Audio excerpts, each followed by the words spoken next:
నమస్తే అందరికీ. Welcome to episode 4 of life with no hopes. చెప్పాను కదా ఇల్లు చిన్నది అని.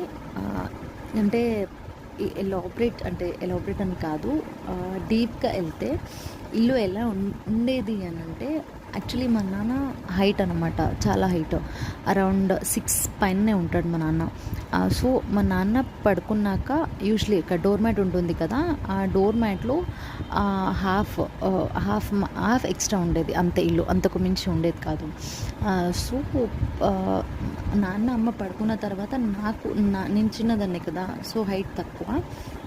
నేను పడుకునే స్పేస్ ఎలా అంటే, ఇక్కడ అంటే హాలు, బెడ్, కిచెన్ అని ఏం లేదు. ఒక్కటే రూమ్లో అంతా సెపరేషన్ ఉండే. ఇక్కడ ఇటుపక్క బాత్రూము, అటుపక్క కిచెన్, అటుపక్కనే సైడ్కి ఇది దేవుడిని పెట్టుకున్నాం. నేను పడుకునే స్పేస్ ఎలా ఉంటుండే అంటే, అంటే గ్యాస్ స్టవ్ వచ్చేది, గ్యాస్ స్టవ్ కింద నేను పడుకునేదాన్ని. నా కాళ్ళ దగ్గర, తల దగ్గర గ్యాస్ స్టవ్, కాళ్ళ దగ్గర టీవీ స్టాండ్ అనమాట. సో నేను ఇంకా లైక్ అరౌండ్ 1 ఇయర్ కానీ ఒక అప్రాక్స్ ఇంకా 1 ఇయర్ తర్వాత నేను కొంచెం హైట్ పెరిగితే నేను కాళ్ళు ఫోల్డ్ చేసి పడుకోవాలి, అంత చిన్న ఇల్లు. సో ఇంకా మంచిగా అమ్మ కూడా జాబ్ వచ్చింది. అలా అని మళ్ళీ పెద్దగా ఏం కాదు, ఓకే అంటే కొంచెం ధైర్యం వచ్చింది ఇద్దరికి, అమ్మకి నాన్నకి. ఓకే, ఇద్దరు ప్రైవేట్ ఎంప్లాయీసే, ఏదని నేను చెప్పలేను, ఇద్దరు ప్రైవేట్ ఎంప్లాయీసే. అప్పుడు కొంచెం ఇద్దరికి హోప్ వచ్చిందనమాట. సరే అంటే ఫినాన్షియలీ లాస్లో ఉన్నాం మేము, ఏదో చేసుకుంటుంటే ఏదో మంచిగా వచ్చింది, ఏదో something is better than nothing అని అంటారు కదా. సో యాక్సెప్ట్ చేశారు. అంటే కొంచెం సెట్ అయ్యేదానికి కొంచెం మాకు టైం పట్టింది.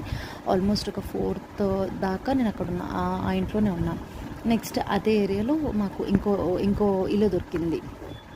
ఫ్యామిలీ గురించి చెప్పాలి అని అంటే, మా నాన్న వాళ్ళు ముగ్గురు, ఒకటి అక్క. కానీ అక్క, మా మేనత్త ఎందుకో నాకు ఐ డోంట్ నో, మేనత్తతో ఎక్కువ మాట్లాడరు మా ఇంట్లో. మా నాన్న ఇద్దరు బాబాయిలు, ఒకరు అబ్రాడ్లో ఉంటారు, ఇంకో బాబాయి అక్కడే ఉంటారు, ముగ్గురు. నాకు ఒక అన్నయ్య ఉండే, నేను పుట్టకన్నా ముందు, నాకు ఒక తమ్ముడు ఉండే.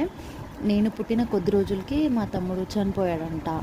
అంటే డెలివరీ అంటే పుట్టినాక ఒక అరౌండ్ 1-2 ఇయర్స్కి చనిపోయాడంట. నాకు చనిపోయింది కూడా నాకు గుర్తులేదు. అంటే ఎక్కువ నాకు అంతగా చిన్నపిల్లని కదా, నాకు తెలీదు.